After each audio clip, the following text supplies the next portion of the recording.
और खबर उचाना से मिल रही है, जहां कांग्रेस सांसद जयप्रकाश का बयान सामने आया है। बृजेंद्र सिंह की सद्भाव यात्रा पर उन्होंने निशाना साधा है। कहा कि ये कांग्रेस की नहीं, व्यक्तिगत यात्रा है। कांग्रेस की होती तो हम भी यात्रा में शामिल होते। बृजेंद्र सिंह के बयान पर सांसद जेपी का पलटवार। कहा, उकलाना नारनौंद की सीटें कांग्रेस ने अपनी हवा से जीती है। सद्भाव यात्रा से कांग्रेस को फायदा होने के सवाल पर सांसद जयप्रकाश ने कहा कि ये यात्रा कांग्रेस की नहीं बल्कि व्यक्तिगत यात्रा है। कांग्रेस के पूर्व सांसद बृजेंद्र सिंह द्वारा विधानसभा चुनाव में कांग्रेस की हवा नहीं होने के बयान पर भी सांसद ने निशाना साधते हुए कहा कि अगर कांग्रेस की हवा नहीं होती तो 54 साल के बाद भजन लाल परिवार के बिना कांग्रेस कैसे जीतती। उकलाना नारनौंद कांग्रेस ने जीता, ये कांग्रेस की हवा है। मुझे तो नहीं पता भाई, कांग्रेस की तो है नहीं ये यात्रा, ये तो व्यक्तिगत है।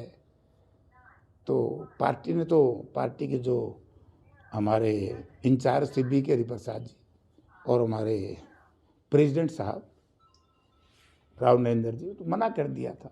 पार्टी की होती फिर हम भी तो साथ लग जाते। पार्टी की नहीं है, पार्टी की नहीं है तो भाई अगले जाना अपन के।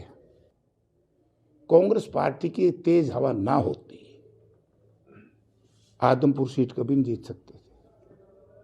आदमपुर की जो सीट जीतती है ये कांग्रेस की हवा से जीतती है। और जब 2022 में मैंने चुनाव लड़ा था, बाई इलेक्शन, तो उससे हवा बन गई थी। अगर हवा नहीं होती हम 54 वर्ष के बाद नारनौंद नहीं जीतते। अगर हवा नहीं होती तो हम उकलाना नहीं जीतते। समझे ना, यह हवा का ही कारण है। और उस वक्त के जो हमारे पार्टी अध्यक्ष उदय भान जी और चौधरी भूपेंद्र सिंह हुड्डा की वजह से ही, और हाईकमांड तो पार्टी तो है ही, हाईकमांड तो है ही, उसकी वजह से 37 सीटें आई।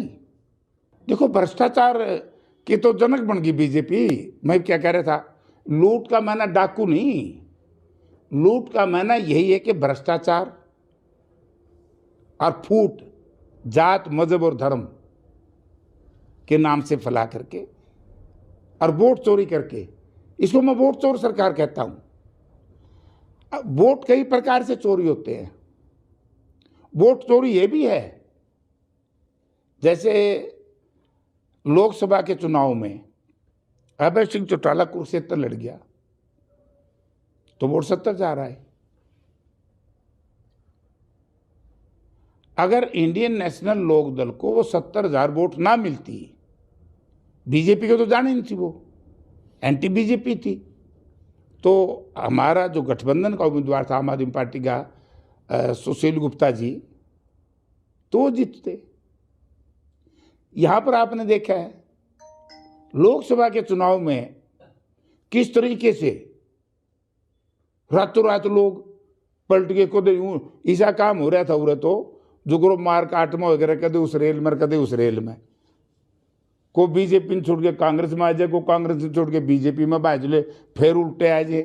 तो ये जो अफरा तफरी थी